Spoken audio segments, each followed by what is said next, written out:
white male trying to reestablish the patriarchy. Oh no, it's happening. Sisters are doing it for themselves. I can't believe how stupid this is. They were taking all my favorite people and replacing them with diverse women complaining about the patriarchy. Will you check under the bed and make sure there's no Disney executives under there? Is she trying to slap him with her fist? No, I don't. I don't. Okay. Here's Dollar Store Blue Man Group.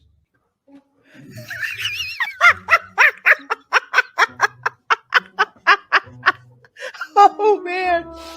Oh, my God. Y'all are the best. And the Disney stock just keeps going down and down and down. And then Bob Iger is all like, They're going to do the Mary Poppins thing. They're going to do it. They're going to do it.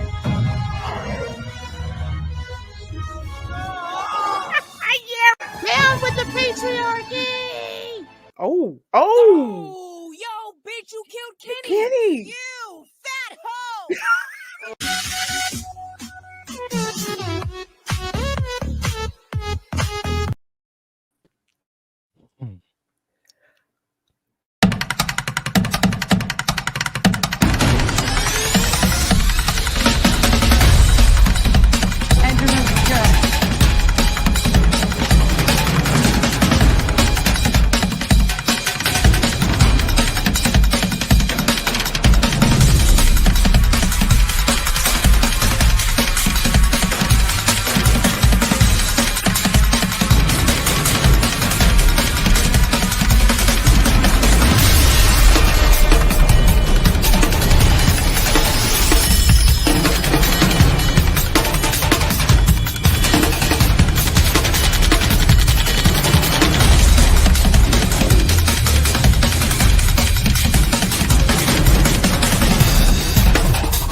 Hello, everyone, and welcome to my channel.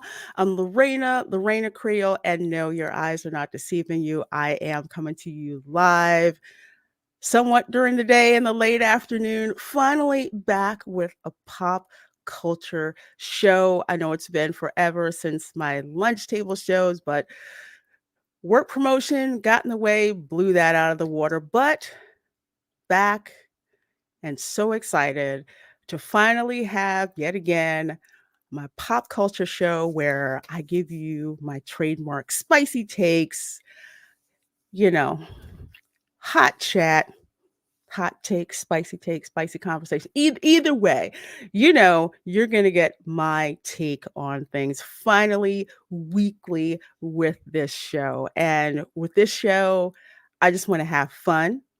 Speak the truth in love, supposedly, be honest with you guys, but also have fun. Remember when pop culture was fun? Remember when those types of things were fun? And not only that, give you guys some recommendations, what I'm watching, what I'm looking forward to, all of that stuff. But we are here to have an absolute blast. And I'm so privileged that you guys are here with me.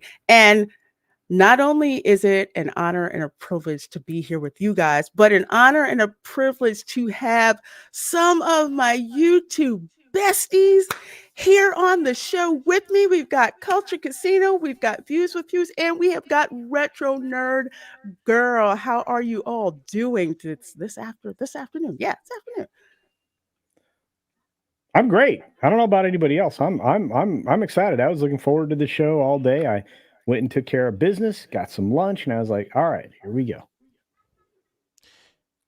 First and foremost, can you all hear me? Yes. Yes, yes, Yeah, we just can hear making you. sure because I got a few audio issues with my interface right now. You sound great. Thank Fantastic. you. Yeah, you sound absolutely awesome. Sound awesome. I think retro nerd girl. I think she's got a delivery coming. Has ever happened to you in the middle of a stream? You're like, hear that knock? Ah, shoot, UPS guys here. I gotta go. Be right Yeah. back. Hang on. All the time.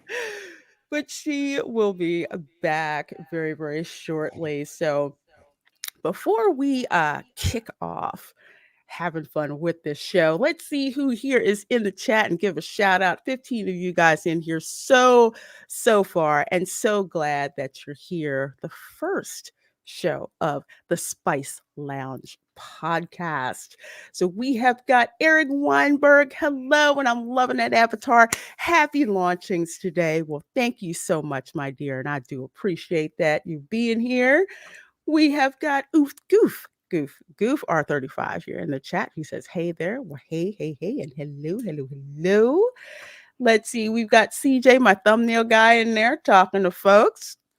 Good to see you, my dear. Good to see you as always. We've got Terry Rose in the chat saying, hey, friends. Hello. Glad to see you. And let's see, we've got Steve McKinnon in the chat. Says, hello, beautiful mama. Oh, well, thank you. God bless you. God bless you. I love these comments. I'll be thinking about them when I'm in the old folks' home, you know. And we've got Alan Copeland in the chat. It says, hey, Lorena. Well, hey, hello. We have got Chef Nation who says, good afternoon, beautiful people. I see you and little chef right there next to you. Such cutie little doggo. And we have Erica and Rob who says, yay, finally catching you live. Yes. With my other streams, I'm either in the morning or it's in the evening. But the sweet spot for me is right around this time, afternoon, late afternoon, back in the dinosaur days of terrestrial radio. You remember like evening drive, afternoon drive, and you're in the car and you're listening. You're like, oh God, I'm so glad I'm at work, I'm chilling, in the car. Kind of that sort of thing to ease you from work. Did you just call me a dinosaur?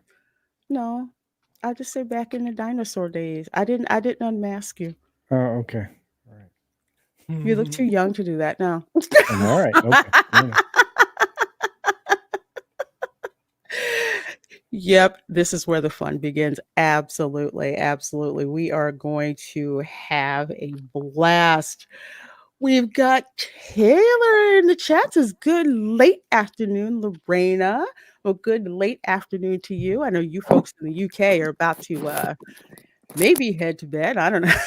I think you guys are five hours ahead of us, I think. Right now.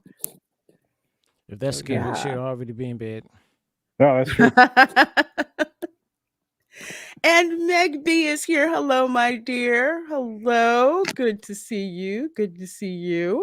And Goof-R35 says things are quite spicy at Disney, but not in a good way. Oh, you are 100% right. I thought I would have nothing to talk about on the show today, Disney-wise. It's the gift that keeps on giving, man. I tell you. Oh, we have so much to talk about. Oh, yeah, we'll get into that too. We will so get into that serious misfire from Disney. Len H says, hello. Good to see you. Glad to see you. How old is old, folks? See? To me, old is like 100. So, okay. Well, then I'm good.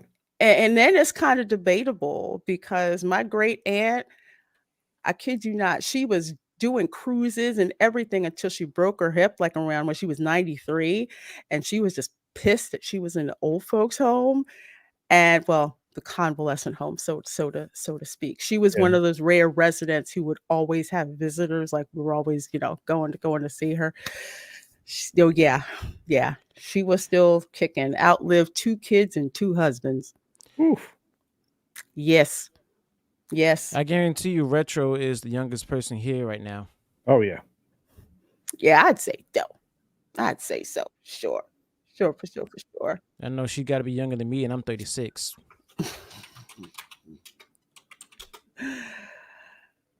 Let's see. Senator Amadalis here says, hi, everyone. Well, hi and hello. Good to see you, my dear. Love those. I love those emojis. Those little stickers are so cute. Yeah, so they're cute. cool. Soccer at 315 is here. Hello. CJ says, my mom is so old. She knows the guy who invented dirt. She knows God. Ooh. There's a burn a friend of mine said your mama's so old. When God said, let there be light, she flipped the switch. Hey, Dylan C. Good to see you. It's not my joke. Hey, Dylan. It says, hey, Lorena. Hey, panel. Hello. Good to see you. Yes, we have got spicy beans indeed for you. Let's see. Len 8 said, God one day asked my mom what to call what was in his hand. My mom suggested dirt. They were both. Wow. Man. Woo. And catastrophe. We have a Kiwi in the house. Says hi from New Zealand. Well, hello. Hello. Oh my gosh. New Zealand is so beautiful. It's so beautiful. One day I hope to visit one day. And Larry G says hi from O-Town. Well, hello, Larry. Good to see you. Oh, here in my neck of the woods. Good to see you. All right. Well, we have got 22 of you folks here in the chat. Please do make sure you hit that like button. Please make sure you share this stream.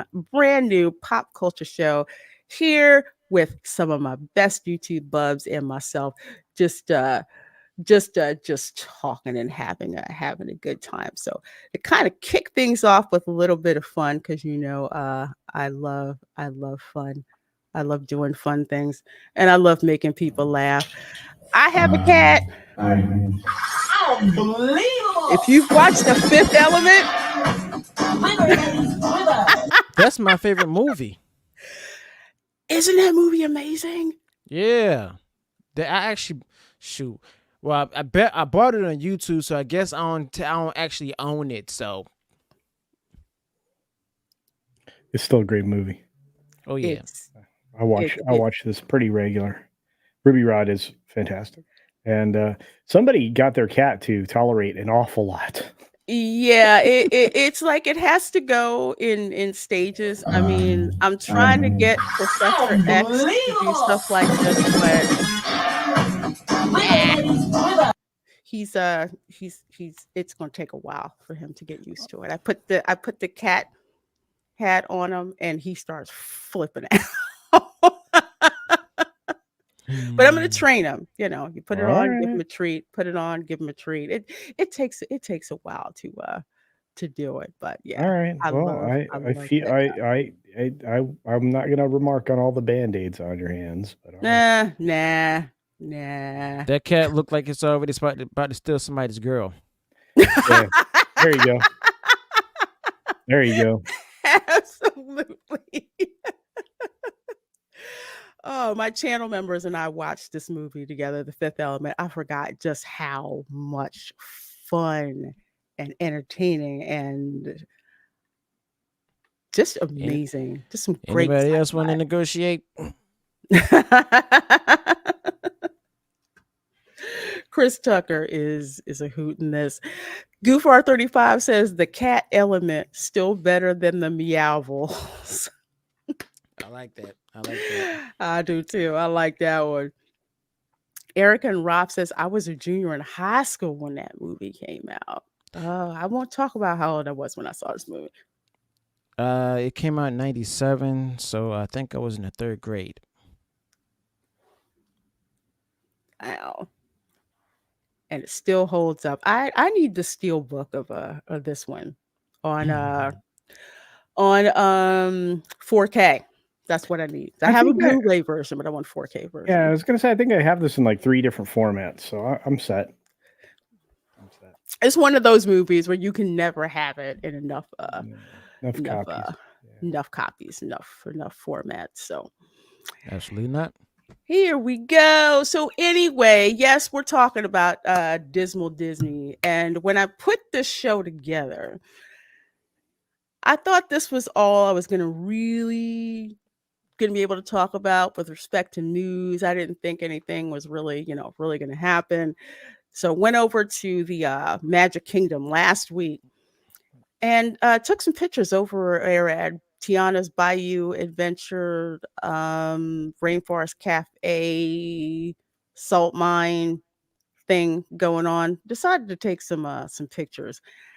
And this has to be one of the saddest things that I've seen. Some of the flattest, non-engaging art I've ever seen at Disney, replacing a beloved attraction that no one asked for instead of fixing the one people have been asking for, which is, Journey to Imagination. Oh, go ahead, Culture, please. Oh, I want to ask because you were there. This is you. You shot this picture. I shot this picture. Yes. Yeah, so does that look out of place to you? Extremely. Does that remind you of NOLA? Nope. Huh. Nope. It reminds me of some barn in the Midwest somewhere with really, really, really, really bad art. So does the whole area now look like this around? Yes. Oh, wow. Yes.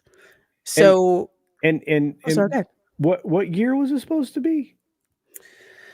This is supposed to be the 1920s. Did they have colorful murals and things painted on buildings there? Not like this. Not at all. Do I sound confused yet? No, I'm right there with you. No, you are not confused. You were not confused at all. When this train stopped, people were looking around like, what the heck is this? Oh, and thank you, Erica and Rob, for becoming channel members. I sure do appreciate that. Thank you so much. No, the train stopped and people were looking like, I don't know what the heck this is. And then I hear this whisper. I hear it's supposed to be Tiana's Bayou Adventure. It was not said like, hey, it's Tiana's Bayou Adventure. I can't wait. It was kind of like, oh, so that's what it is. Just no.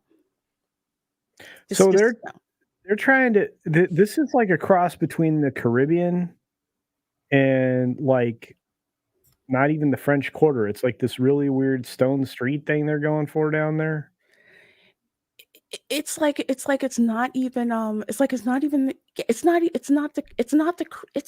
Caribbean at all. It's not like, the bright color houses with the bright flame, door frames and, the roofs and just those bright Caribbean colors and art and everything. It just, for comparison, I'll show you. It's not even old school Caribbean. No. It's not even that. And I just happened to go and just Google New Orleans 1920 style art. This does not look like anything that's on Tiana's. I mean, pigmented paints and things were something people didn't usually spend a lot of money on. And if you ever watch the French Quarter, it's a lot of bricks and a lot of Victorian and French style like architecture and aesthetics. I mean, largely what you see now is what you would have seen way back then. So this is rather confusing to me. Very, very confusing. And It one looks of the like things. Oh, sorry. Go ahead, Hughes. I was gonna say it looks like that one episode of Keeping Up Appearances. I don't know if y'all know about that, where Hyacinth and Richard were looking for a house, but they did found one on the farm, but they didn't like it, and at the end, she was chased by a bunch of sheep. What? That's a Britcom, right? Oh yeah. Okay. All right. Something told me. I'm like, yeah, I know. I've heard of that. I've heard of that one. It's a Okay. good one. Looks like if little kids were allowed to paint their clubhouse. Yeah, it's very flat. And like Culture was saying about, pigmented paint. Back in those days, there were actually like reused like posters for like concerts or things like that were very weathered. I mean, they were expensive to produce, so they pretty much hung around. So that like New Orleans character isn't in this, which is why Yeah. people can't figure out what it is. And they were pasted for long periods of time. They would paste them up, and that was also, and they would stay forever, like rain, Yeah. shine, whatever, and they'd fade, and it's just weird. It's just, yeah, it's weird. It doesn't fit in contrast to when this was Splash Mountain and it had the Burr Rabbit, Georgia theme. You had like the little, the garden, which you see right there. You would have these little tiny birdhouses, different styles of birdhouses that were there, and everything was scaled towards, what the animals were like. And when you walked into this area here, it was an actual barn, looked like a real barn with how it was themed. So there wasn't this like jarring transition right here, but it's just not.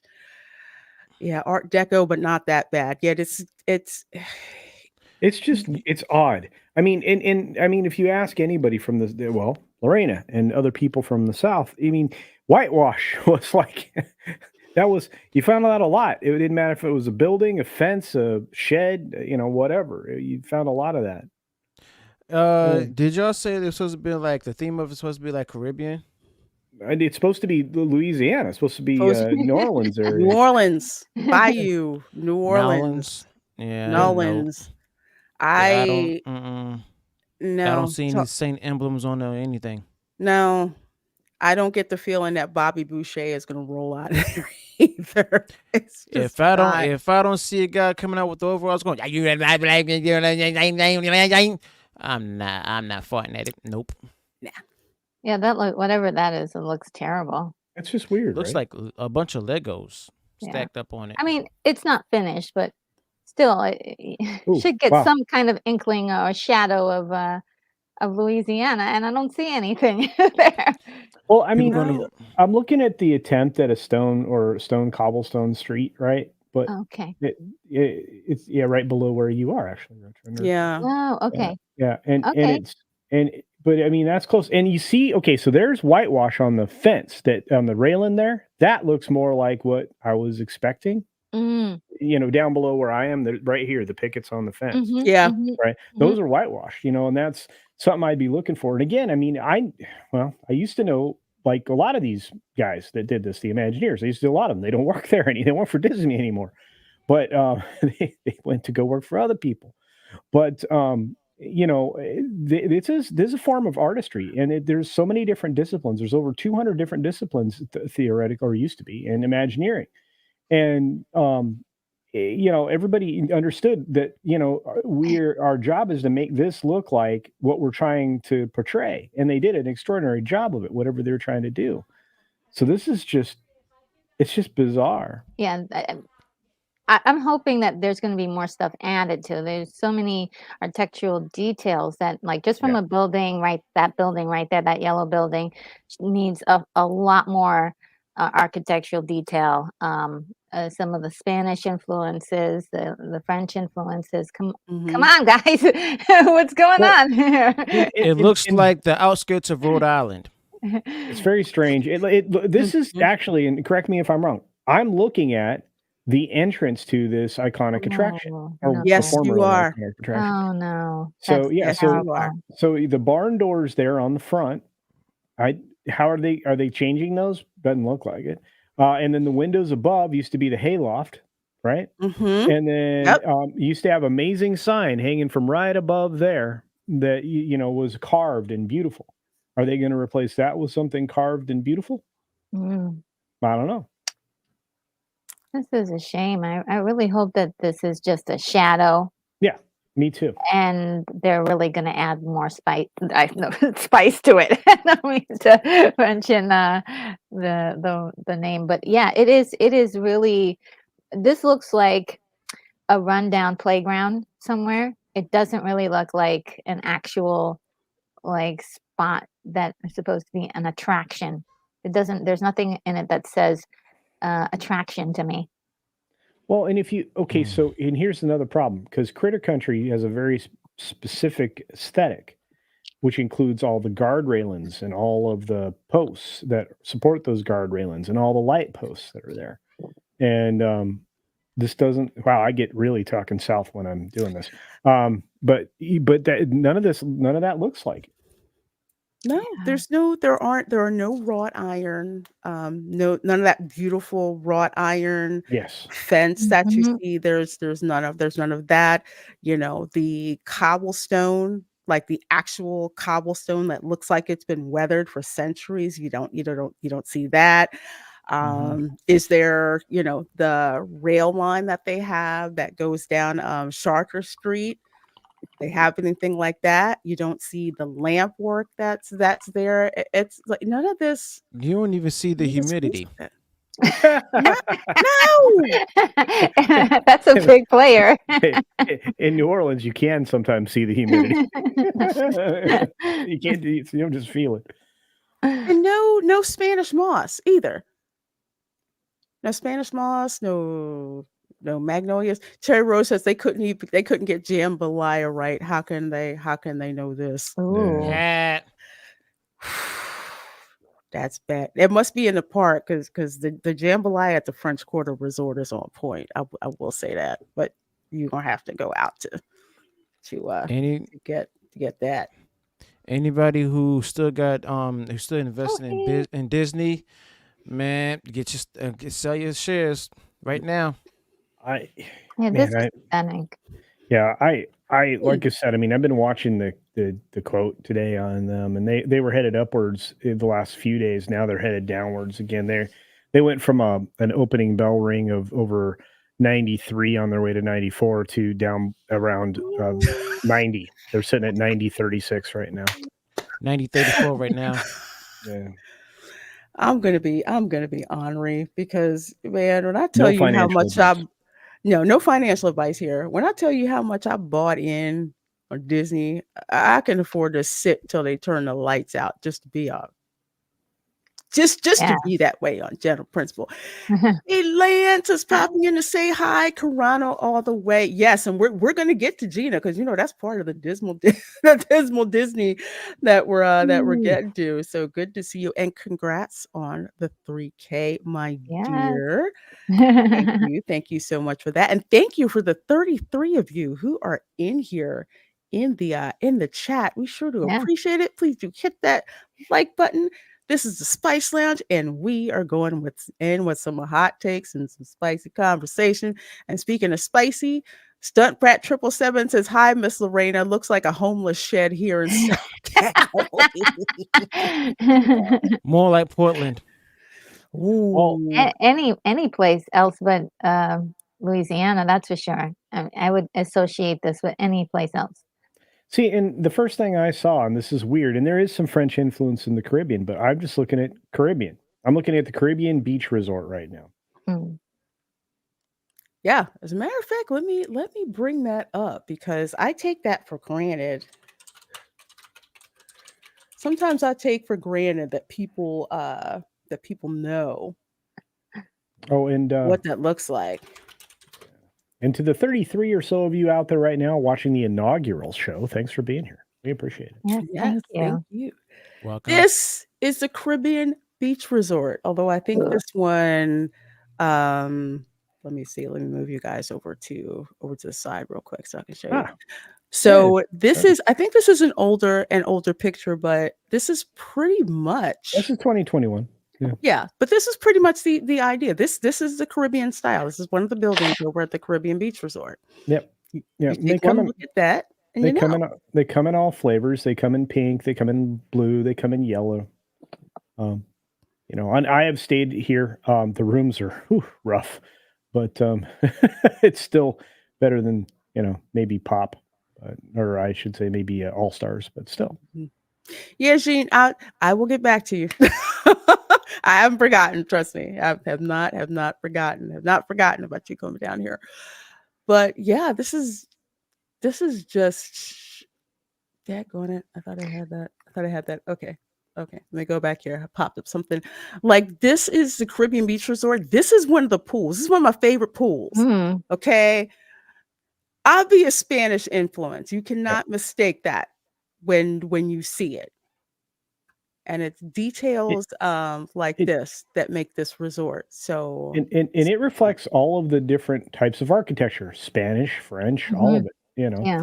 You know, I mean, you see Dutch features because there was a significant, population there. It's pretty amazing stuff. Hey, Emily.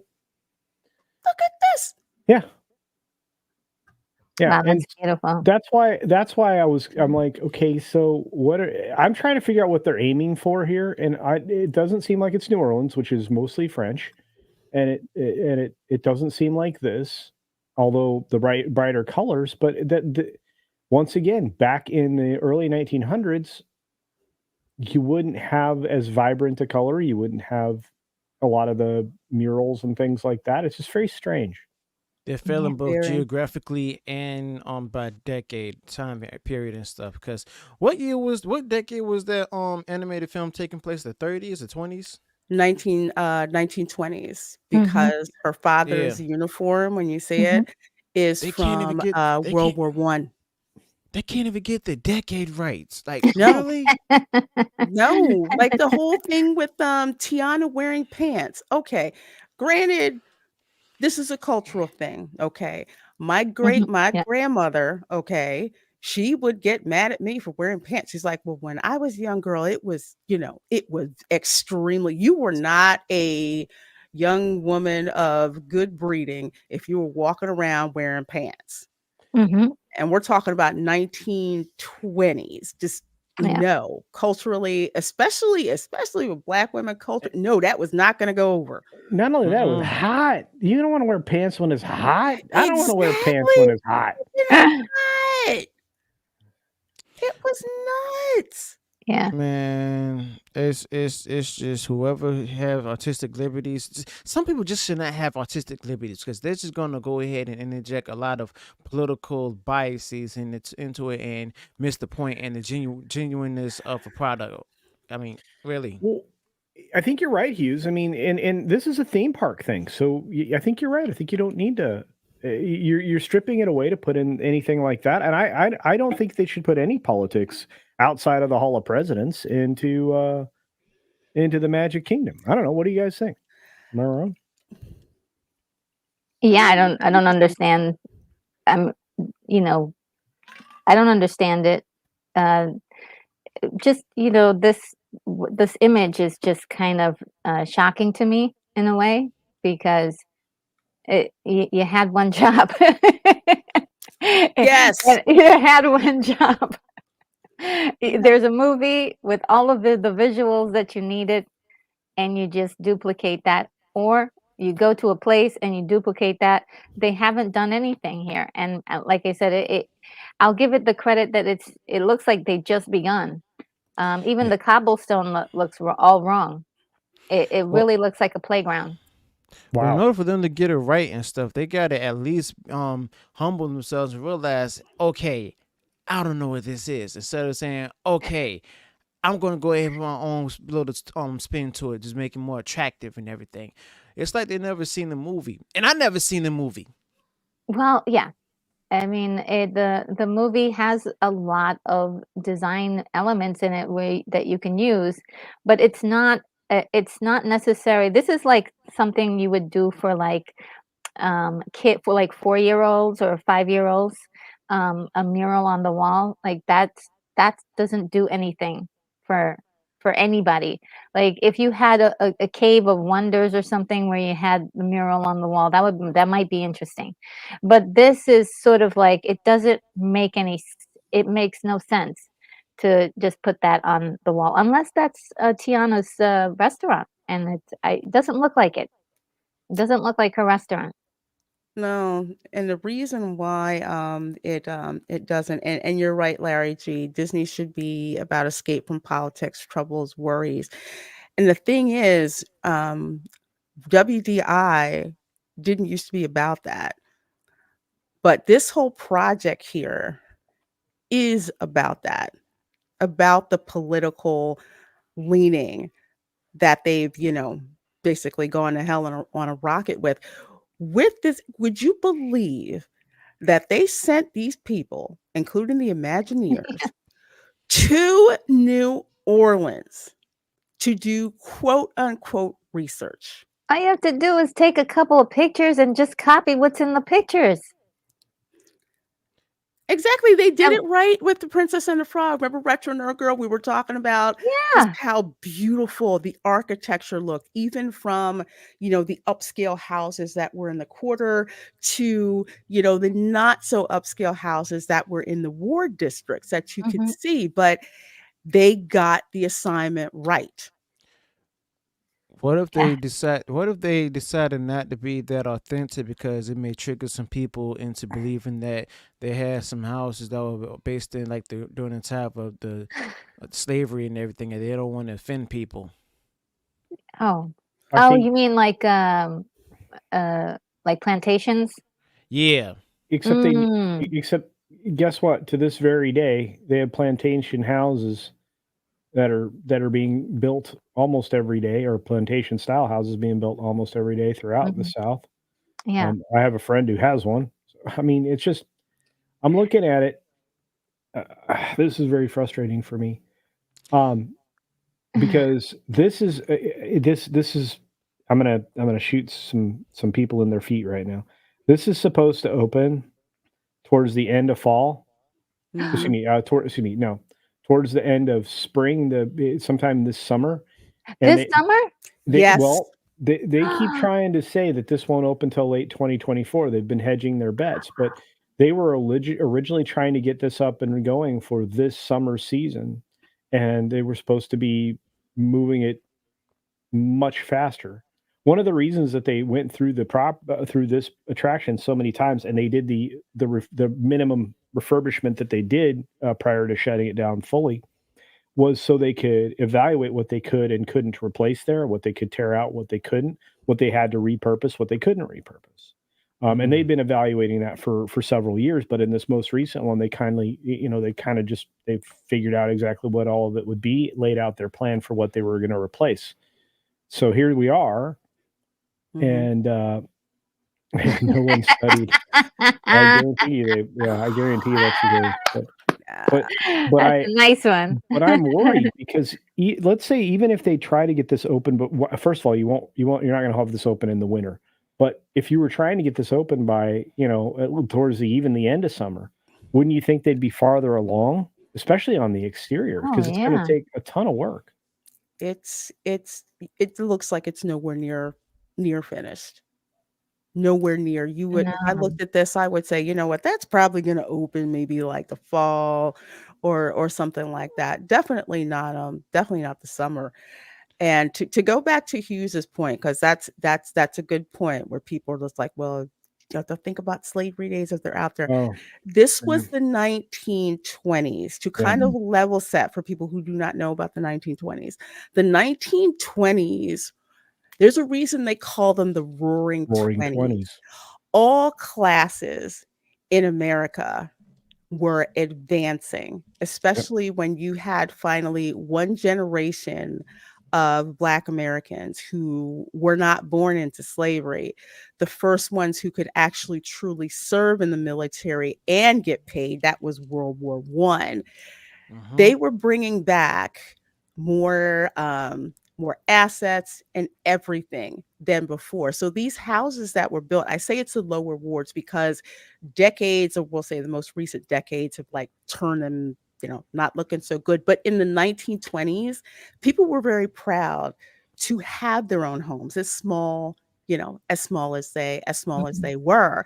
And in that period of time, again, going back to what my grandma was telling me, if you nabbed a husband and you nabbed one who was in the quote unquote service, you hit the freaking lottery because of how much money that they got for serving. So this was a period of time where, to quote JFK, rising tide lifted all boats. This is before the Depression. So this was a time period, if they wanted to focus on Black prosperity in that time period. Because in the film, Tiana's working 2 jobs, saving money, where she has the opportunity to try and buy it. She got it pulled under because she had some venture capitalists who could actually pay in cash. But that was very real because there was a lot of money and prosperity going on in the United States at that point in time. This does not say roaring 20s to me.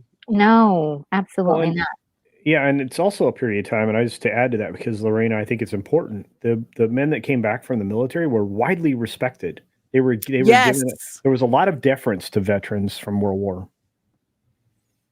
Yes, they were. My grandfather said when he got back from World War II, man, there were people there. We'll just give you a card. What you served here? We'll give you this. We'll give you this. We'll give you this. It was, it was a lots of thanks, badge of honor. Yeah, a lot. That's why they call it the greatest generation ever. Yeah, greatest generation ever fought World War II and instituted the National Hockey League. At least that's what I saw in the cartoon anyway. But yeah, I do. I like to give you guys some history that's not based in victimhood. I like to give you history that is based in reality and prosperity and what actually happened. You're going to get the victor stories from me. You're not going to get the victim stories from me. But to kind of move on a little bit, Disney caps off a disappointing 2023 by losing top spot at the global box office, and they really have only themselves to blame for this. Oh no. I know, right? Well, matter of fact, it's so darn bad. Poor Bob Iger has got a pay cut. Oh yeah, I saw this. He's still robbing the company and the shareholders with his $31.6 million. Big time. Take it easy on the guy. It's his last year for employment. No. Last year. Oh, okay. Thank you. Okay. All right. It's like, what? Y'all forget how many times I appeared on the Pro Show and said that he won't be going until 2031. That's true. That's true. That's true. Yeah. You sure did.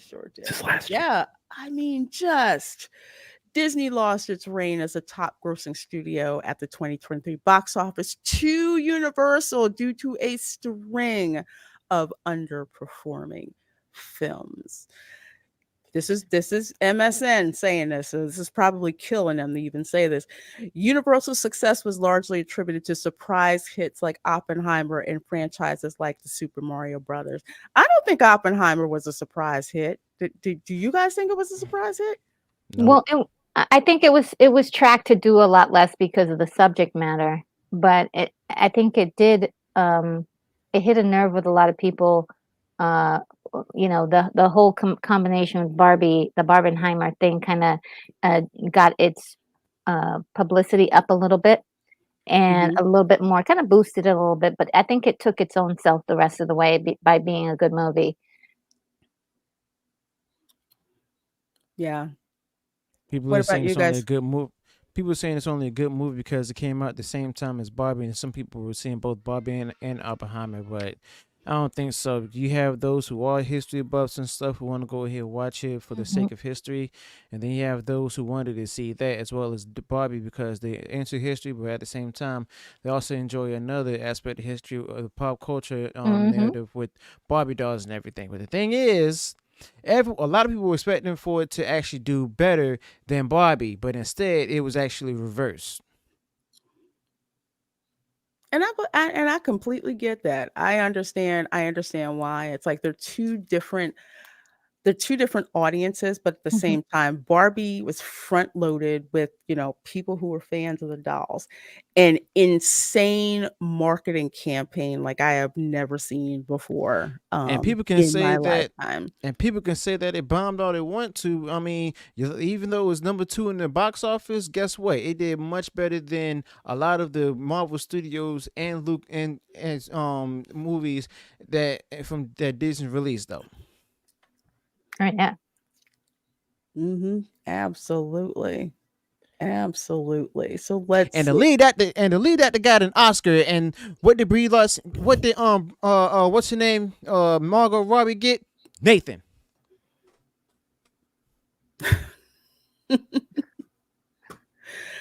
I tell you. Oh, in addition to that, of course, Universal had Fast X, which I thought was mid, but Jason Momoa was in it, so I had to see it, right? I had to see that movie. And then you had Five Nights at Freddy's and Megan. So Universal was basically making a. It seemed like every time Universal was putting out a movie, for the most part, people were going to go see it. Especially Five Nights at Freddy's. It was hard to get a ticket in advance And for that Not for movie. me. that's despite the fact that it was available on streaming at the same time, which is still mind-boggling. Peacock. Yeah, both. Peacock and in theater. And it was just Oh yeah. insane. If you went to go see it in the theaters, not only was it like crowded, but it was crowded full of people of, well, not little kids because PG-13, but full of people. Mm-hmm. And even if you didn't know some of the lore or whatever, the way that, we'll say, the younger kids were reacting, you knew it was something that they knew about, and that it was, it wasn't thrown in there, just to be thrown in there. But that movie made so much freaking money, directed by a woman.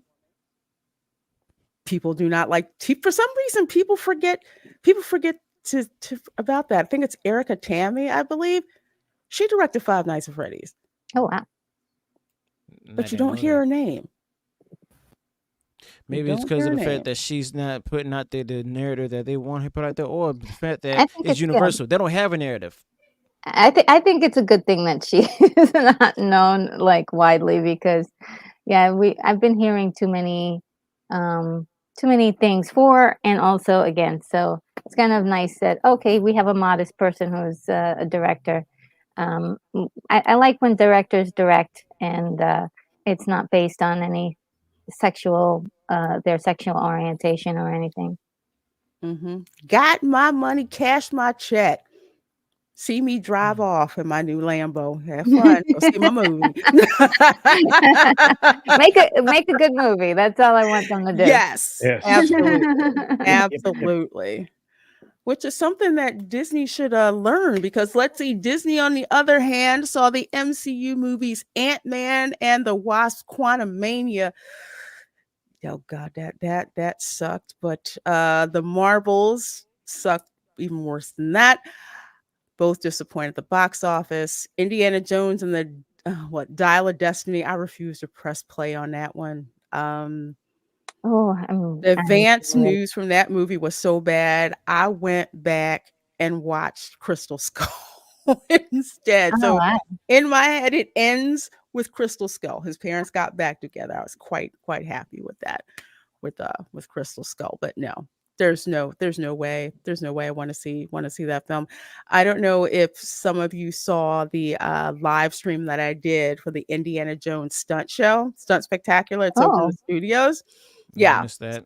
So I went to see that, and I think it was a couple of weeks before the movie opened. And the cast member gets out, who's supposed to be the director, who's just like, how many of you folks love the Indiana Jones movie? Crowd goes wild. They're like, yeah, what's your favorite Indiana Jones movie? People are shouting out which ones, are their favorite and everything. And everybody's excited to see the show. And then she says, who's excited to see Indiana Jones and the Dial of Destiny? You could hear an ant fart. That's how quiet it was embarrassing. Oh my God. Oh, my viewers were like, oh, that's bad. That's bad. Mm-hmm. Yeah, no, I think the trailer did it in, first of all. And because the minute I saw the CGI, head on that man, the stunt person that was riding the horse, I was like, nope, I'm out. I was like, it's like moving around. Like, I'm like, what's going on? No, I'm out. I'm out. And I was already not a big fan of Crystal Skull, has its moments for guilty pleasure, but I don't think it's like, I think the last movie in my headspace is definitely Crusade. The last scene is them going off into the distance, like a classic old cowboy westerns, how they used to do it. And I kind of was like, you know what, that's the better ending for these characters than well, and that's and that's 100% the reason. And this is, you said it very eloquently. That's 100% the reason that I think that I believe there's only 3 movies. It's a trilogy because that third film ended perfectly. You said it well. Yeah, thank you. Perfectly. But you find out that Indiana, he took it. It was the dog's name. Was the dog's name. And John Rhys Davies, his laugh is infectious. You were named after the dog. He's like, I got a lot of memories, good memories of that dog. It was so good. It was wonderful. Yeah. It was absolutely wonderful. And at the same time, it reminded me of my relationship with my dad. So that's why that movie holds up, So it's I mean, it's very deeply personal to me, but at the same time, I'm sure a lot of men, would say, yeah, I kind of had that kind of a confrontational but loving relationship with my father, or at least the lucky ones of us. So yeah. It was. I loved that movie. I saw that movie with my dad. He loved the Indiana Jones movies. I liked Indiana Jones and Temple of Doom. That's my favorite one. Me too. That's my favorite. Absolute favorite one. Oh gosh, and Short Round. Oh my gosh, I loved him. He was great. They should have brought him back. He yes, I think so too. Yeah, he sure did. Yeah. But yeah, you also had the Little Mermaid, the remake. I mean, excuse me. Yeah, the live action, which was no, it was not good. I thought that was your favorite film this year, Lorena. I think that was my favorite one to roast. Oh. But no, I haven't seen it. I'm probably gonna like it because I like all of them, all of the Little Mermaids. I'm kind of weird like that.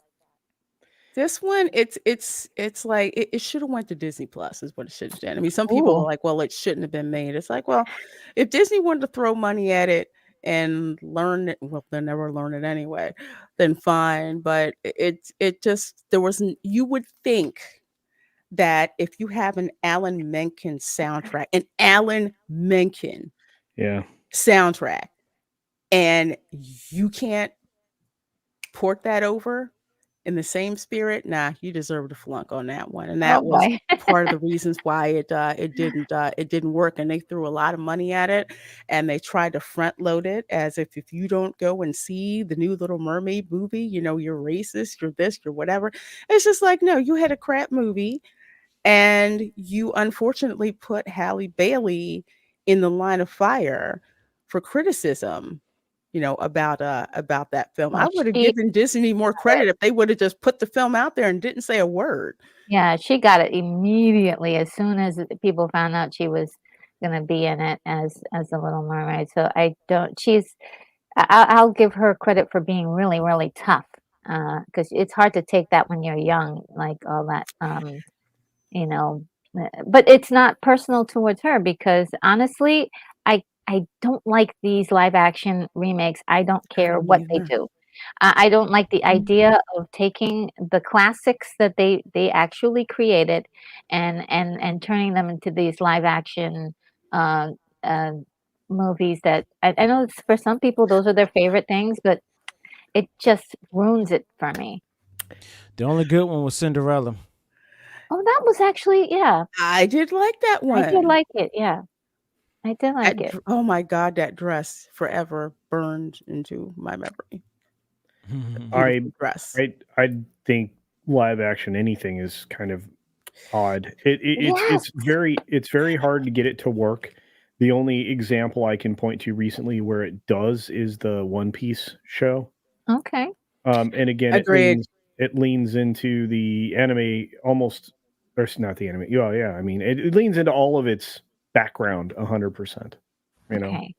Yeah, I have to see that. I have not seen it yet, so I'm looking forward to I that. have. It's wonderful, and I can't Oh, wait for season 2 when they introduce Smoke.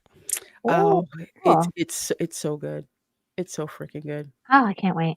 One I Piece gets right. Oh, sorry, Rachel. oh, no, go ahead.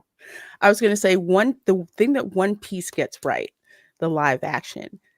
You didn't have to see the anime. You didn't have to read the manga. manga. Yeah. It did such a good job of, if you've never seen it, giving you, catching you up just as the story was going along. They did it perfect with the flashbacks. They did it perfect with with the acting. But then again, they were working very, very closely with Oda, the author of it, keeping his artistic vision, And together.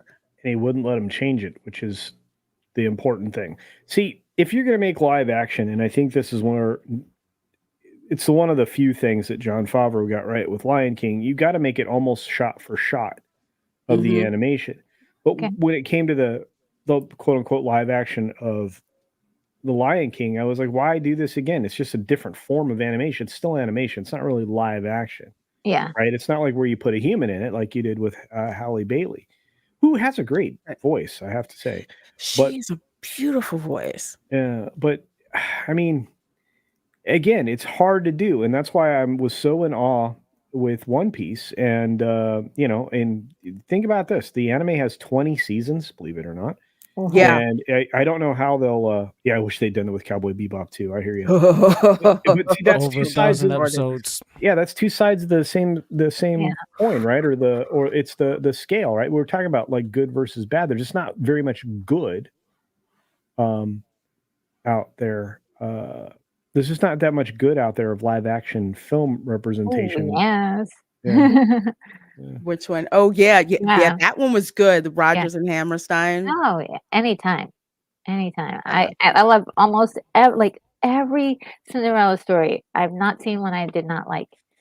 I And hated it's that one. oh, the Brandy Rogers and one? Hammerstein one. Yes, only because of the fact that my mom and my sisters they recorded it when it first premiered on ABC on Oh, It's a Wonderful World of Disney, and and you they got recorded it and they kept playing it over and over and over and singing the song over my and over and gosh. over. I got so sick of it. Well, that's understandable. Dude, I'm on episode 30. I don't know if I'm ever gonna get through One Piece, but the anime, but I'm enjoying it. I'm enjoying it, even though I don't know how long it's gonna take me before I catch up with it. But to pop over to the other thing that Disney is famous for, which is shooting itself in the foot PR wise. I saw this tweet Oh no. because first of all, Gina Carano is coming to MegaCon. So it's through Fan Expo, I believe. So I knew she was coming here. Didn't hear anything. I'm like, oh, okay, maybe people finally over that, nonsense. Because when Gina Carano did come here, her lines were crazy to try to get her autograph and people trying to meet her, and they, and they were that way everywhere. Believe me, trust me. Yeah. Yes. Yes, Gina is, from my interactions with her, she's just a sweet, wonderful human being. I wasn't a big fan of her character on The Mandalorian because I was partial to Moff Gideon because I like Giancarlo Esposito for reasons. So He's I a great liked actor. him. He's a great actor. So Yeah. I was just partial, to him. Oh So yeah. I'm like, hey, can't like everybody, damn. No, but as an actress and the way that she cares about the fans, Oh she's yeah. absolutely wonderful, and she's amazing. But I saw this tweet. It says the hashtag cancel pigs, look that up to figure out what that is, tried to get Fan Expo Vancouver to cancel Gina Carano, and in response, they added an extra day, another Oh day. wow. Wow. Well Wow. played, Wow. Fan Expo Yeah. Vancouver. So here's Gina's tweet, Vancouver. We've added a day to the Fan Expo. Now be there both days. So I'm like, well, what what the heck is going on? So then I go and I dig because that's what I do on Twitter.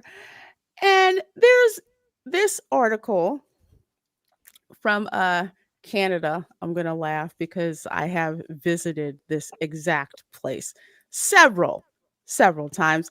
Slap in the face. Ex-Mandalorian star invite to Fan Expo prompts backlash. Mm. Yeah, what kind of backlash? Oh, I can think of one particular one. Oh, please do tell us. Basically, it's the kind of backlash is from those who the word starts with an L, and it rhymes with theft, even though that's actually synonymous with it. Ah,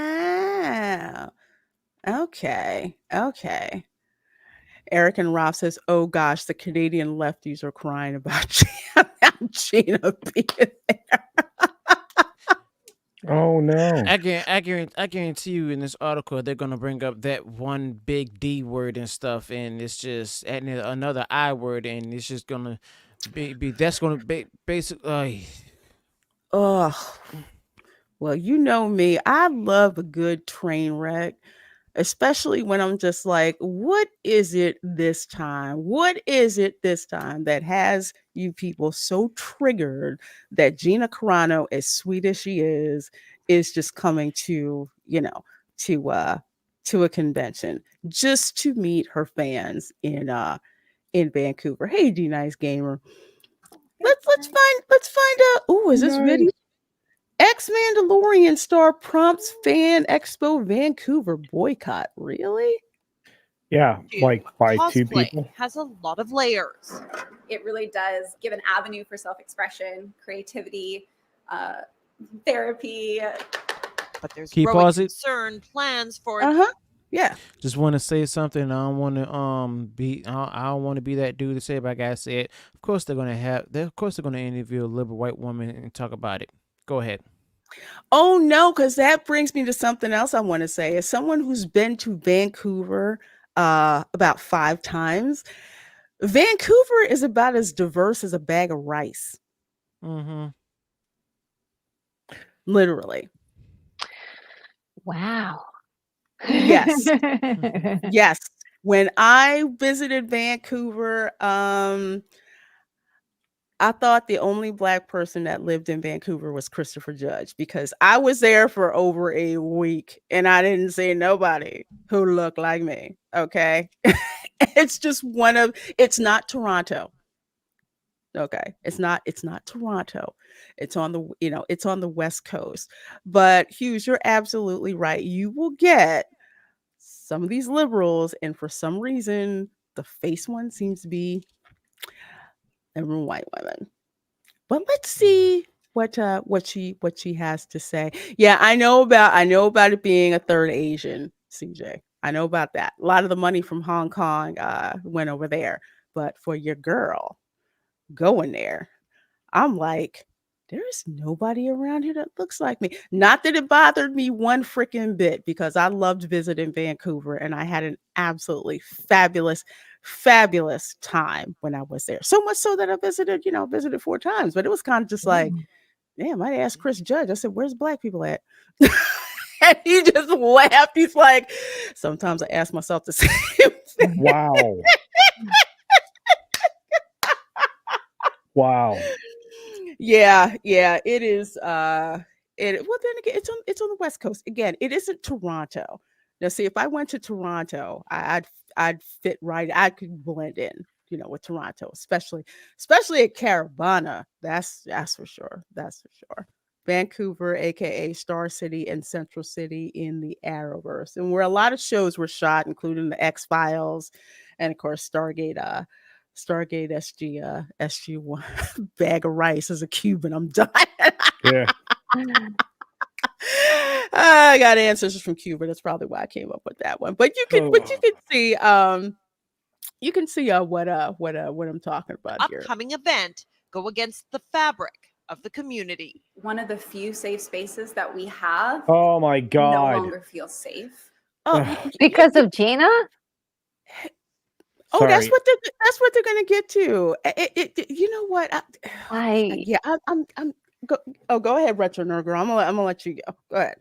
Look, if you want to know where I stand, I'm neither left or right. I just am for. If I see something I see unfairly being happening, I think that's something that's happening here with Gina, and everything that has happened to her was very unfair. She has lost her job. She has lost her ability to get regular things in Hollywood. Why are you still attacking her? Just let her be. If she's gonna be at Fan Expo or wherever, let her make the little money that she can make from those events, and let the people who want to see her have a place to see her. That's none of your business. The cancel culture pigs don't even care about that. When they want someone canceled, they want them to be completely gone and everything, not appear in the spotlight as the places where they go to. They want to ruin their lives. Yeah, that's horrible. Just like little Miss Canadian Karen right here. Shout out to Sander. I can't really take her seriously, considering I went to the holiday Matsuri. The Matsuri, big, huge anime convention that was here in Orlando for December. I saw so many people's faces, races, outfits, sizes, disabilities, everybody. The only thing people cared about was hanging out, taking cool pictures with people in cosplay, meeting new friends, and having a great time. And do you know you had some people who were just like, they shouldn't wear those types of outfits and that.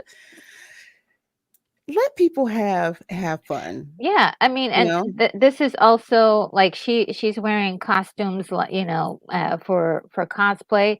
At one point, there were people who felt like the people who were who were wearing costumes were freaks, and there was outcasting a lot of those people and mistreating them. I'm just sort of kind of like, why is it so hard to have someone in your space that thinks a little bit differently than you or have different views than you?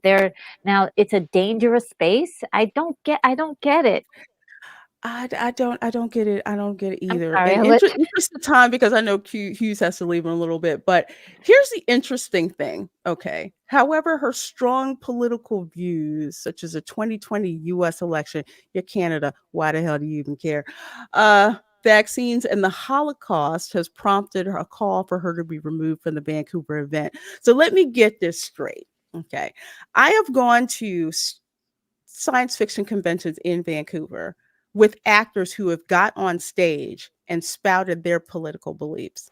And no one really freaking cared. They were just like, yeah, whatever, sign my stuff. You're okay. But there wasn't people there who say, well, they're pretty left leaning. I didn't really care about that. But can you imagine if somebody was like, no, I don't like you because you're left wing and I'm going to protest you and I'm going to cancel you and do all of that? No, that didn't happen then. So why is it that you are so offended or threatened because someone else has a different opinion than you? I think you just pointed it out, Lorena. I think it's because they're not very tolerant. Mm-hmm. The same thing that they want other people to do, and they're not doing it themselves. It's the opposite of it just is like if somebody could just like like, hey, stop doing that, stop it. Here's the problem. As much as, and I agree with you 100%, but as much as you'd like to hold up a mirror to them, they still refuse to see the reflection. I mean, you can point out to them the hypocrisy of it all because it is quite, quite hypocritical. But they won't admit it. And look, I hate to say an eye for an eye, but what if? And I'm not suggesting we do this, but what if we were to say, you know what, we're going to start canceling you because of your crazy belief systems? You think? First of all, it's not something that I think would be terribly useful, but at the same time, it would certainly awaken them to some real possibilities. And I think a lot of actors and actresses that are about to find themselves out of work would be grateful to have somebody like Angel Studios or something similar reach out to them and say, "Hey, would you like to be in one of our projects?" I think that's coming. I would have to agree with you because the pendulum has swung so hard to one side.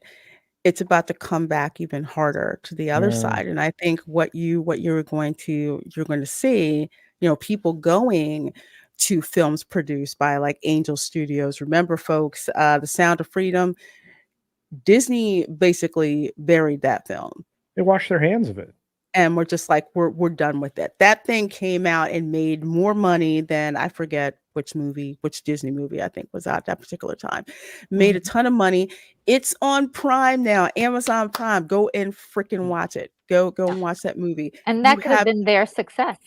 Yes, it could have been their success. So you have like Angel Studios. You have Skydance, which has been producing The Terminal List.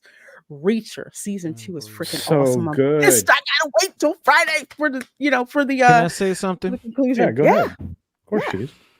I guarantee you, and I've been dealing with news and everything, current events as well as pop culture. Yeah. I can automatically tell that this site or the news station that did that interview with the woman, you can see their true bias. Okay. Also, the fan expo is going to continue having her there for another day because of the fact that they know those who have the similar ideas, as well as those who have different ideas, who still love Gina Carano as a human being, as an actress. They're still going to show up, and you want to know what's going to happen?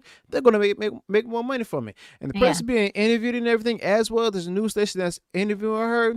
Seems to me they only care about politics rather than the love of the art of, the fandom, comics, movies, fantasy, so on and so forth. They put so much more emphasis on diversity as well as inclusivity rather than going ahead and enjoying being in cosplay, enjoying these different fandoms and IPs and everything. But no, apparently it's not going to be fun if there's no diversity and inclusivity, the very thing that's actually making these companies broke. And also, I'm not against diversity. I'm just saying this because of the fact that the kind of diversity that's put out there is being forced and it's not being put out there naturally. And that's what's deterring people, not only white people, but also black people, because of the simple fact that we're being seen as pawns in their different properties. Just to go ahead and they just throw us bone and everything, as well as be their shield and stuff to go ahead and make more money off of people for the sake of actually winning people over based on the ideology of diversity and inclusivity, but they don't really care about it themselves. Why? Because of the fact that they went to China and everything and minimizing the black character.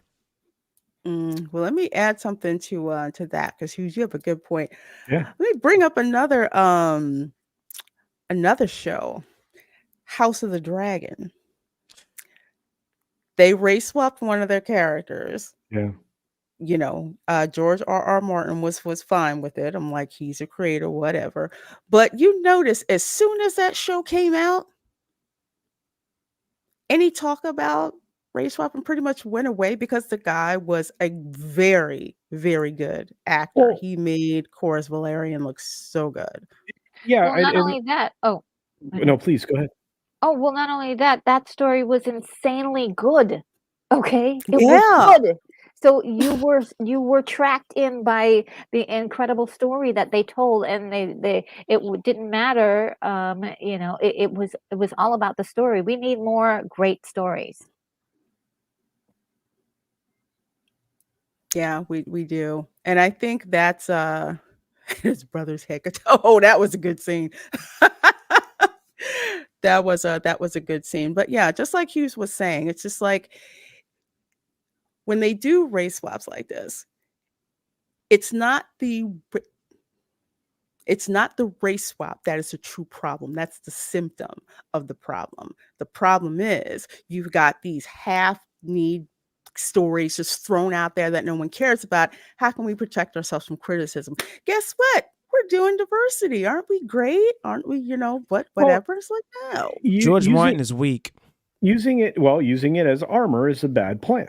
I mean, and that's kind of exactly what you're describing there, Lorraine. And that's the conversation we should be having. It's not anything beyond that. And that's not the conversation they want us to have. I mean, they're pointing out, but I mean, that's the one we should be having.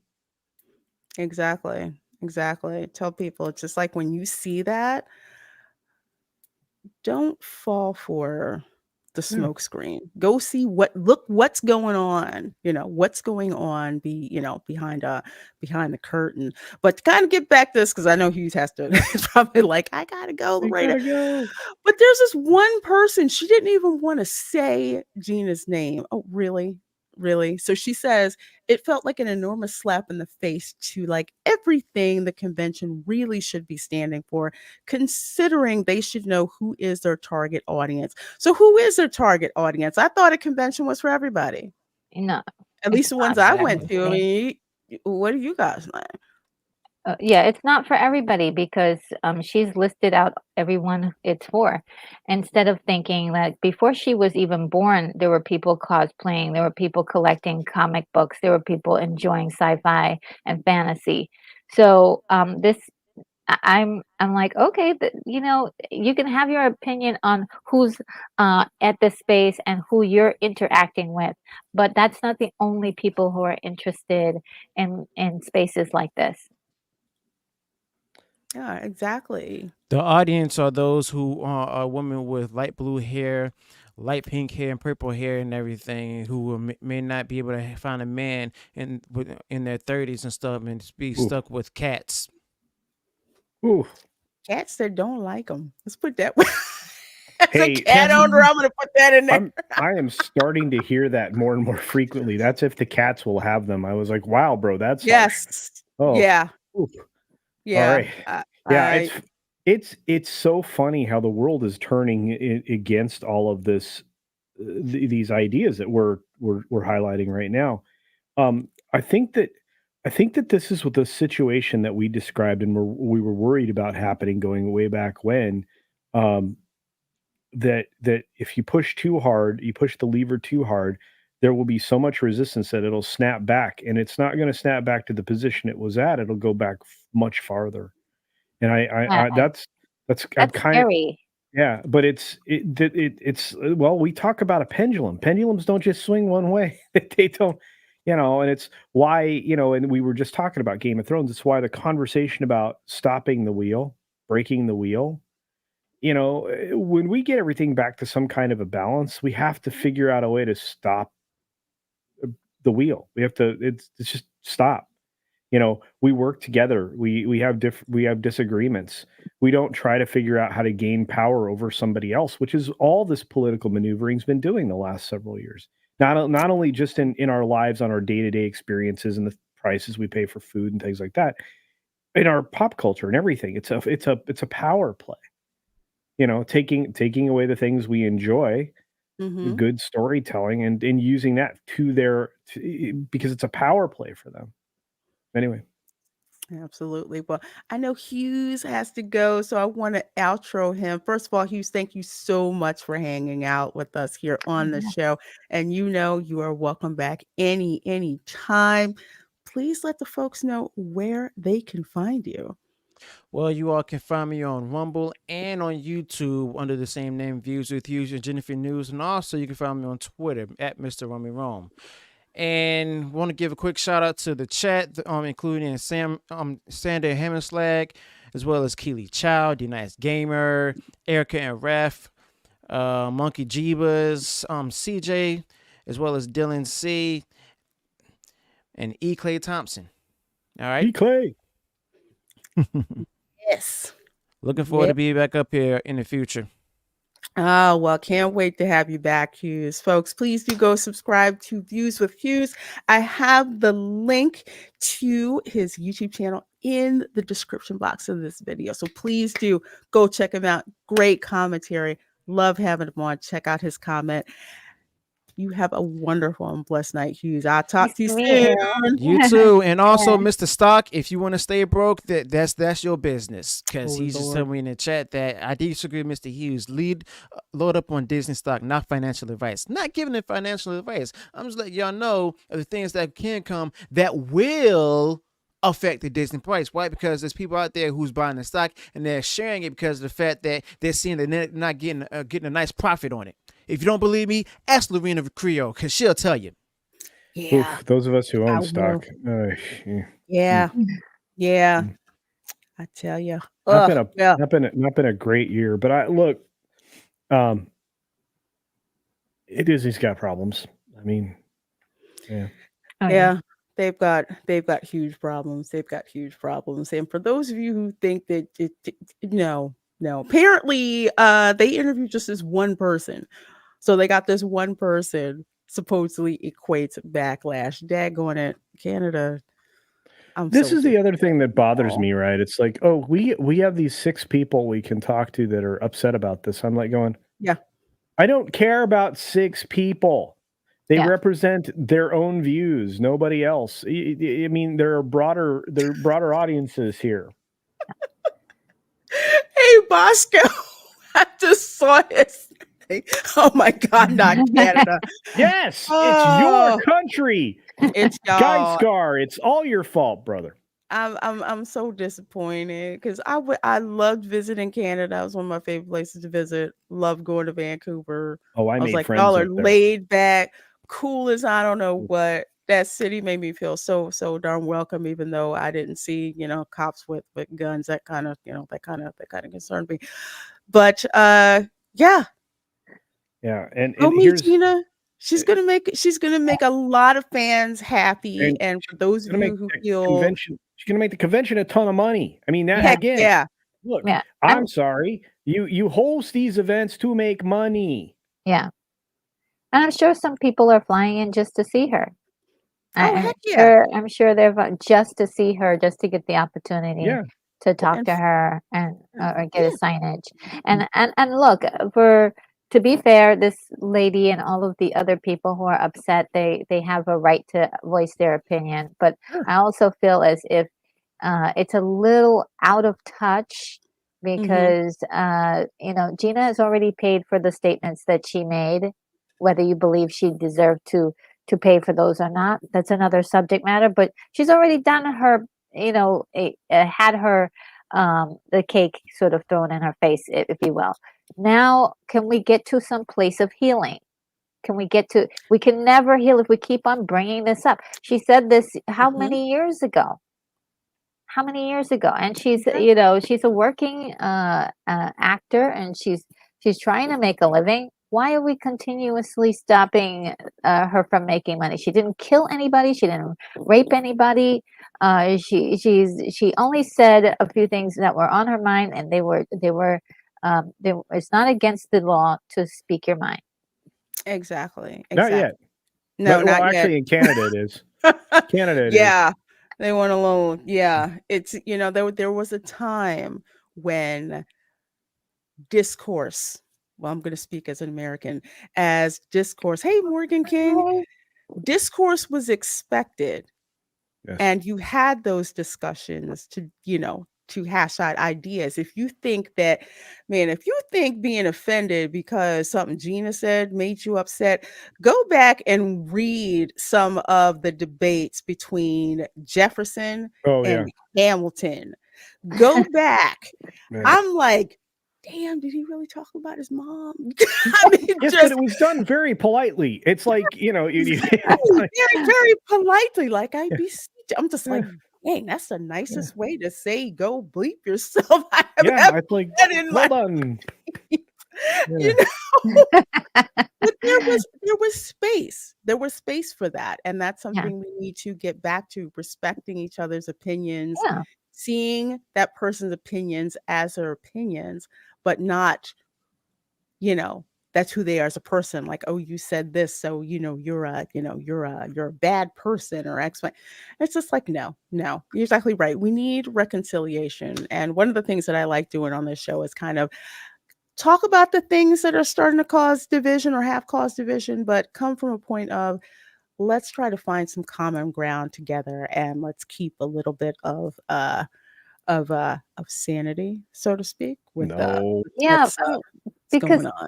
That's the problem here. I'm seeing very clearly is just there is no, like, once you've done something bad, or you've said something, which is even less, not even done, but said something bad, you're put in a box for the rest of your life. You must always be like, Gina doesn't even have any room to grow or express herself any differently from what she's been positioned to be at this point. And so, Boogie Monster, which is I exactly. She's like she doesn't really. I never get that sense from her.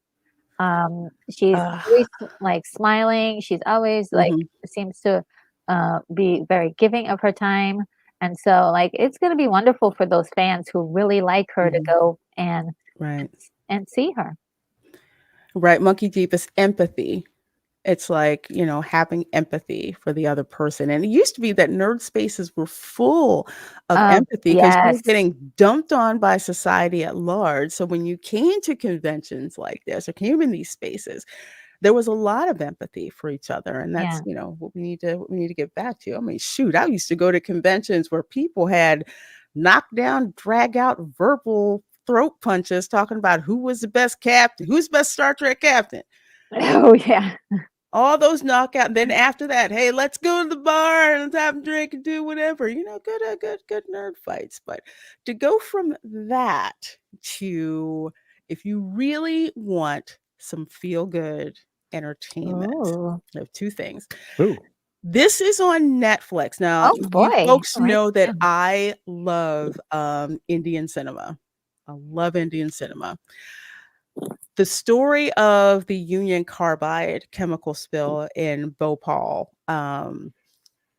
absolutely horrible. I think that Time magazine cover was like etched in my memory from what that looked like. If you've ever seen National Lampoon's Christmas Vacation, where cousin Eddie is talking to Clark, and he was like, was your company responsible for killing all those people in India? I mean, it was a passing joke, but this actually happened. Oh, wow. And there are these group of men called the quote unquote railway men. Their story was untold. And these brave men saved thousands of lives. And all they did was they were just responsible for the railroad. And you find out just how many lives that they saved, how many people screwed up when it came to this Union Carbide chemical spill, and just how devastating it was. But as sad and tragic as the story is, there are so many, just the characters are amazing, just the self-sacrifices that they make to help people. And it is just, when you watch this, by the end, I mean, emotionally it pulls you all over the place, but it really is a very good, a feel good ending to what people will do to help other people. So it's called The Railway Men. I think it's got about five episodes. It came out this year. Okay.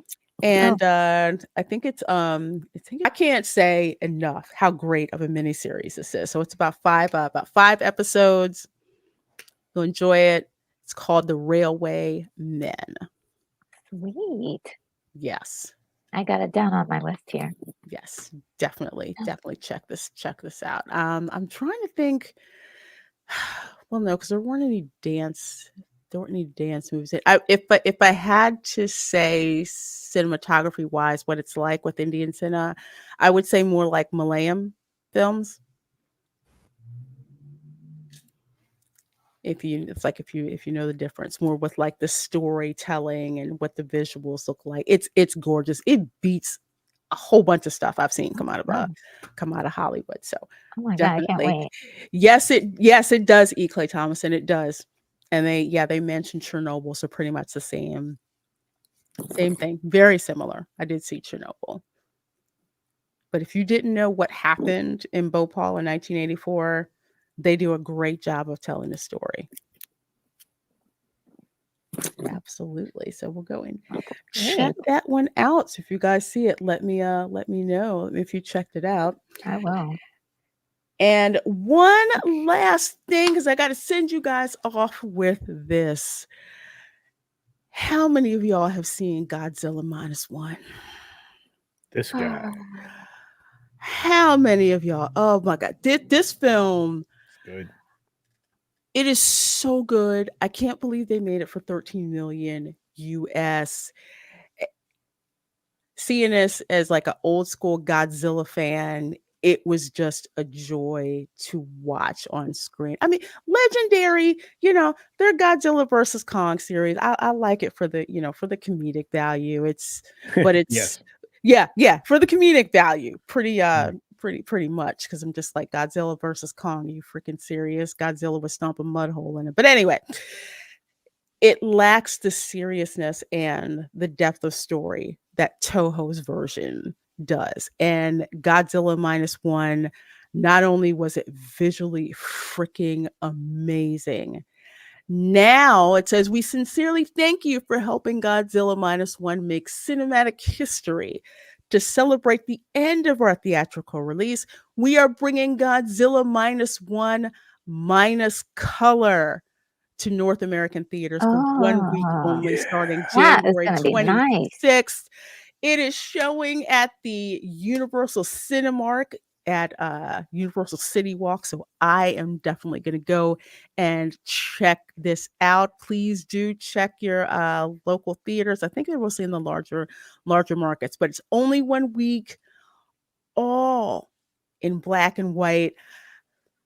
I can't wait. This poster. Oh shoot! This poster. It looks really good. It reminds me of the original. The original, the 1954 version of Godzilla that it actually has more weight to any of the other Godzillas that came after. But it is, yeah, that looks so good. So good. So freaking good. I'm excited because I'm going to see this on the biggest screen that it's available on. Because when I saw the film the first time, I was over the moon. I mean, to me, this is the best film of the year. So I agree. You can't wait to see it. It was so good. So good. Atomic breath. That's all I'm going to say. We kaiju nerds saw that happen. And we were just like, what did we just see? It was pretty cool. It was so cool. And not only that, not only was Godzilla cool, and Godzilla was more accurate to how slow but deliberate his movements were. He was still deadly and everything. Even how he looked, even how it was rendered, the human story, the very human story at the crux of this.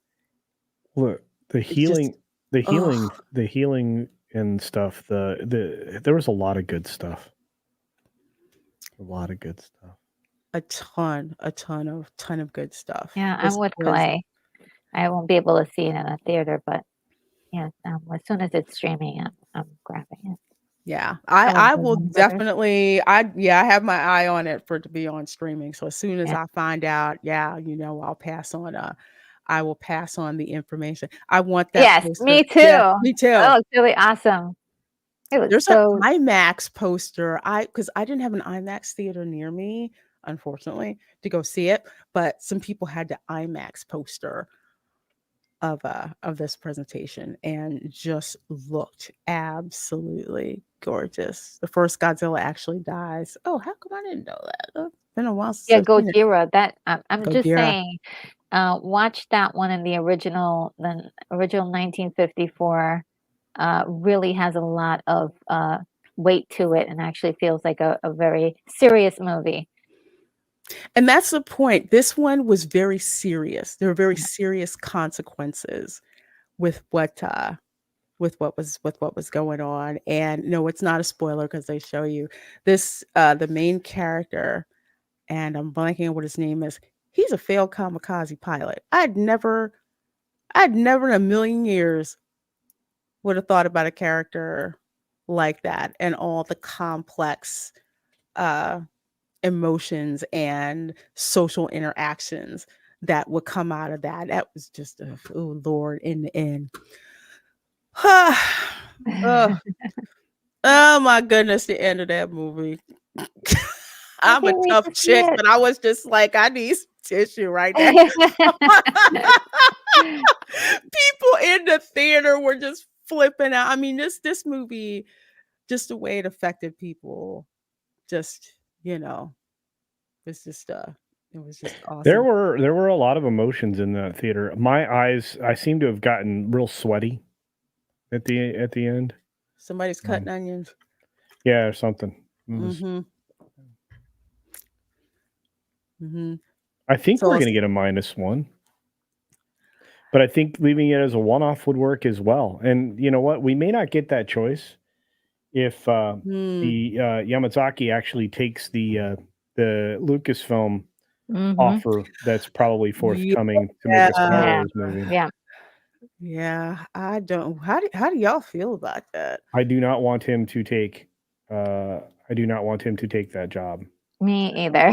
No. Save your career. Stay away from him. Just like with SS Rajamouli, it's like just stay away from him. Just Hollywood. Just Yeah.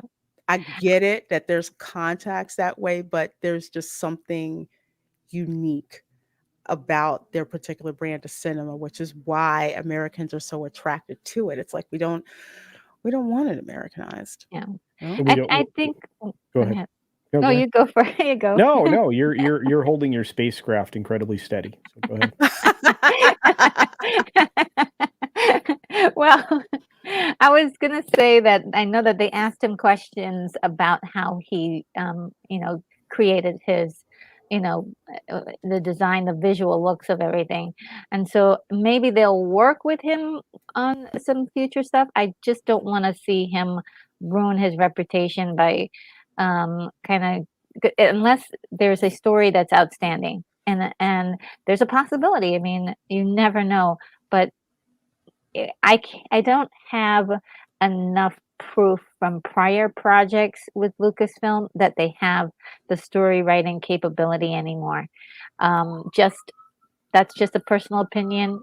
It's not fact. So, but I don't have the proof. The proof that they can actually pull off a great story, and with him at the helm of it, it could be something incredible. It could be something incredible, but they have to have a great story.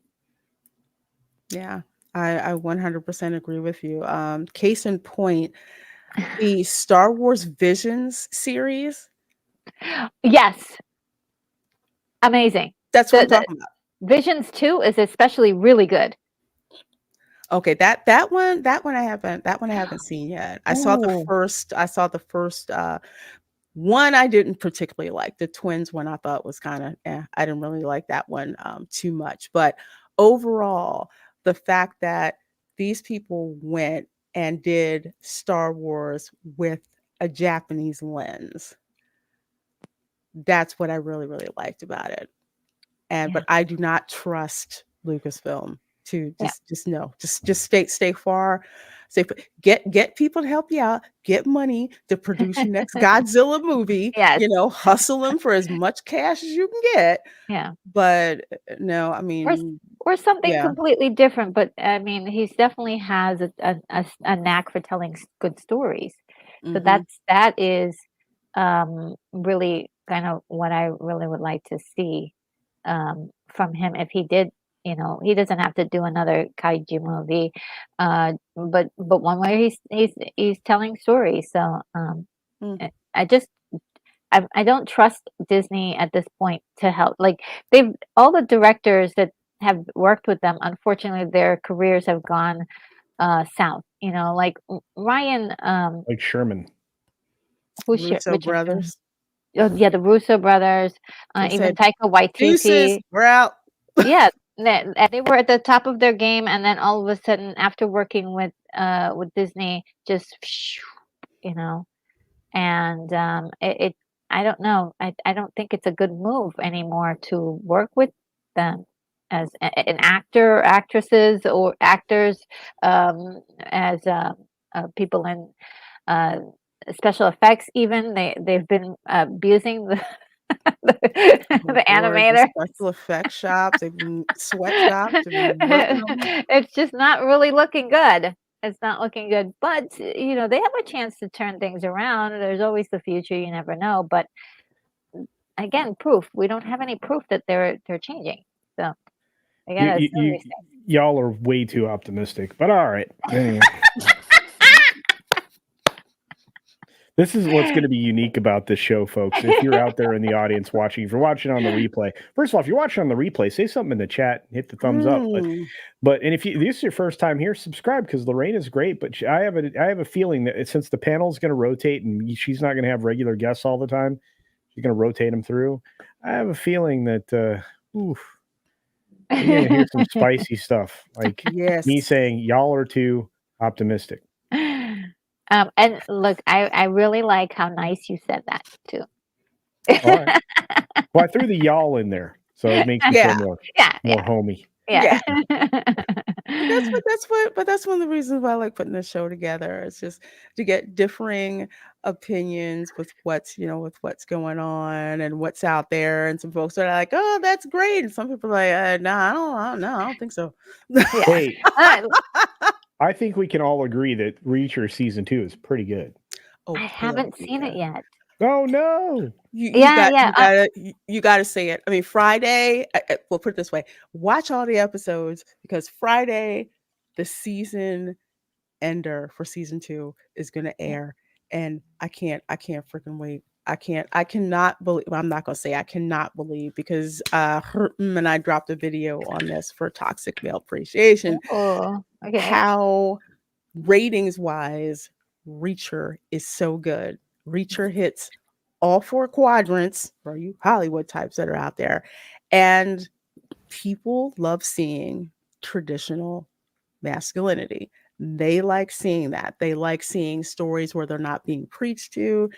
They're seeing stories that they can relate to, and it's a banger. Every episode is just a banger. I'm just like, wow. But then again, they've got good source material, and the writers with like a tight control over what's going on. Oh, and Skydance produces it too. So Skydance is great. And if anything, Alan's got bigger between seasons. Yeah. Okay. Well, see, I guess my reluctance was like I didn't catch him on the first season, so I got the first season I got to binge. It wouldn't matter. It wouldn't matter. One does not necessarily rely on the other, which is something Disney used to do. Yeah, you can. That's just like the books, which I have all over here. But anyway, but you can pick up those books at any point. Any point's a starting point. But if you go back to the first book, you'll have it'll be like, oh, that's why he's like, oh, that's why this is like that. So, but it's not. One does not require the other, which is, again, the fact that they were able to do that with the show was bueno. Okay, so, then I won't start with season 1. I'll just start off with season 2. Just dive in. Don't block yourself from a good time, young lady. Okay. All right. No, because like with books that are like that, the good ones are written in a way where you can read them out of sequence. They might drop a couple of nuggets where it's like, oh, where'd that come from? Oh, okay, I guess I got to read the other book. But it doesn't stop your enjoyment, and that's like genius that they did this with this series. But speaking of Skydance, have you guys seen the Princess movie Skydance is coming out with? called Spellbound, and Alan Menken is doing the music. It's a musical. I'm aware of Spellbound. I haven't heard much about it. I think I saw one piece of art. Supposedly John Lasseter is involved with it. Alan Menken doing the music. I'm kind of like, I'll just wait and see when it, when it comes out. Yeah, this is my Would have first to time say hearing about it. one way or the other. I just know the art was cool. I loved it. It's beautiful. I'm like, can I get a stuffy of one of those? But yeah, we'll kind of see. We'll see what happens with that. Culture, have you heard? I'm pretty sure you've heard something about Spellbound. Yeah, and look,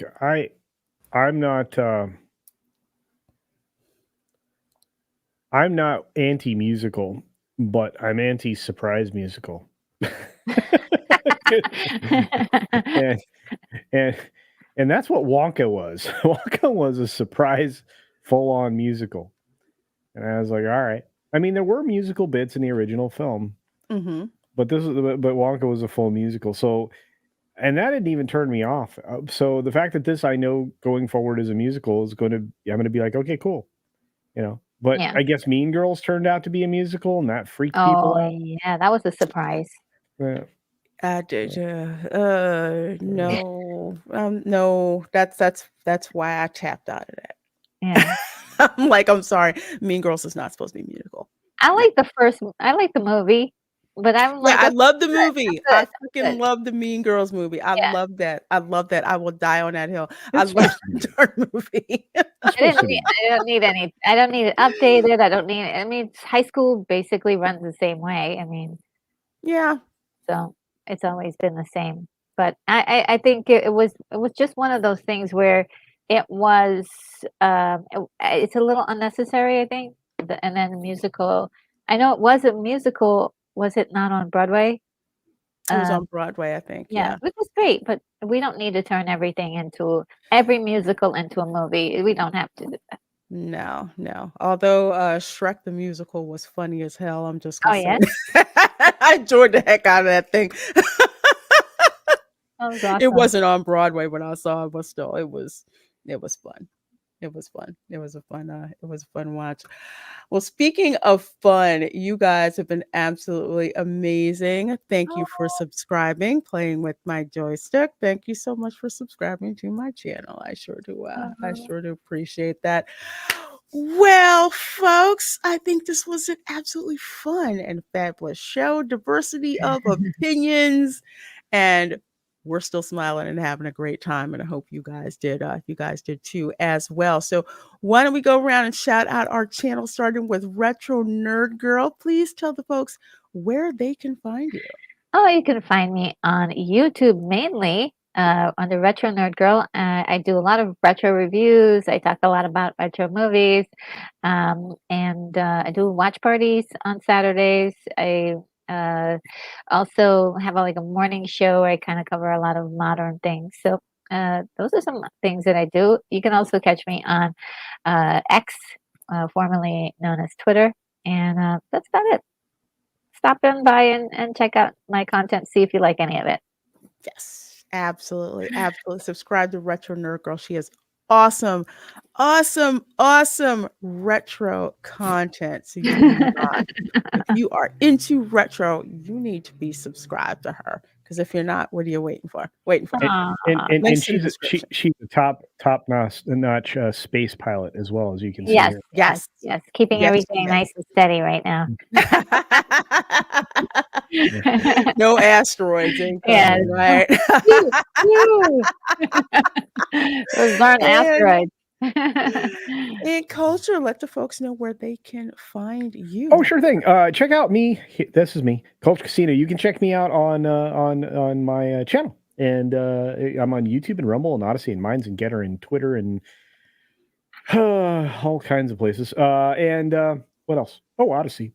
What else? I'm often hanging out with Lorena You can find me on a lot of shows, and you can find a merch on my store at beachpunk.us. You can get things like this rooster hat and stuff, or a rooster mug. Or if you don't like roosters, you can get like a sunset bottle. Oh, that's nice. And we have a rooster bottle too. Beautiful. Yeah, I got all kinds of stuff, but that's what I do. And yeah, and then Lorraine and I do a regular thing together on Sundays, which is fun. Welcome to Florida, where we do all kinds of and weird. It's not lost on us that the initials for that are WTF. Yes. Yeah. That's the biggest joke. The biggest joke of all culture we missed you last week, especially as we had a story of two old sisters fighting at the animal kingdom. Oh man, I was sick. That stinks. Woo! Wow. Stuff without me. Yeah. I'm like, man, I can't believe Coach is out for this one. That show is incredible. I love that show so much. Oh, well, I'm glad you like it. We have fun. We have fun in that show. Just, oh Lord, the state's crazy, but it's what it is, and we love it. We love it. Would not want Florida any other way. And Taylor says, I used to live in Florida, so I can appreciate the initials of that show being WTF, because living there at times really was WTF. Yes, like stopping at a stop sign and freaking family of Sandhill Cranes comes strutting and stands right in front of your car. And you can't run over them because they're endangered. It's just, yeah. Well, folks, you know where you can find me. You can find me on Instagram. You can find me on the Twitter, Twix, whatever. And then, of course, you can find me here on YouTube, various live streams, videos, pop culture, sci-fi analysis, and, of course, theme park walkthroughs. On Saturday, we're going to be coming to you live from the Magic Kingdom. We are going to spend some time in Frontierland because I have not been on Tom Sawyer's Island in Walt Disney World. I've actually been to the one in Disneyland. So we're going to have some fun checking out Tom Sawyer Island, checking out all the stuff that's there to offer in Frontierland. And we may have some fun clowning the latest construction on Tiana's Bayou Adventure. But that aside, forget that. We're going to the Country Bear Jamboree show. I will risk getting copyright claimed live and clip that out later. Snap. Because that show is still freaking fun. Every time I go in that show, people love it. It's so amazing. And it's going down for a quote unquote refurbishment on the 27th. They're going to update the songs. Be afraid. Be very afraid. Thanks. All right. Yeah, I know. Clownfish TV dropped a video about the old sisters fighting. So go check out their video. Basically, it says old people throw hands at Disney. Because not only was there the Animal Kingdom story, but you had old people fighting over a spot for the Festival of Fantasy Parade. Wow. What's wrong with y'all? Y'all too old for this stuff. Stuff. Well, folks, it has been an amazing time. Thank you so much, all of you who dropped by to hang out at the show. Cannot wait to see you guys back next week for the Spice Lounge podcast show number 2. I have no idea what topics it's going to be, but I bet you we will have plenty in time for that show if this show was any indication. You folks take care. Have a wonderful and blessed morning, afternoon, evening, wherever you are, and we will see you next time. Take care, guys. Bye.